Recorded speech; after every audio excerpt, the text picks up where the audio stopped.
কোরআন থেকে প্রেসক্রিপশন না নিলে জীবন সুন্দর হবে না। কোরআন থেকে প্রেসক্রিপশন না নিলে সমাজ সুন্দর হবে না। কোরআনের প্রেসক্রিপশন না মানলে রাষ্ট্র সুন্দর হবে না। কোরআনের প্রেসক্রিপশন অ্যাপ্লাই না করলে শুধু দুর্নীতি দমন কমিশন দিয়ে দুর্নীতি বন্ধ করা যাবে না।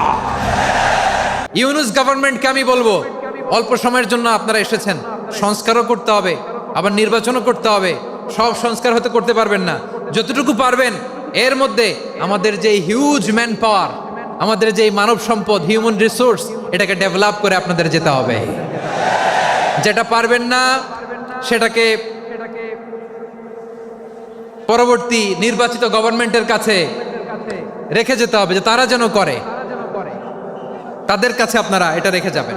স্বাধীনতার পর থেকে শুধু শাসকের হাত বদল হয়েছে, আমরা কিছু পাই নাই, ঠিক কিনা বলেন?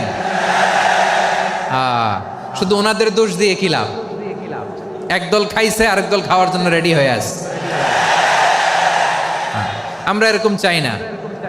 আমরা চাই স্বাধীন সার্বভৌম বাংলাদেশ। আমরা চাই দুর্নীতিমুক্ত বাংলাদেশ।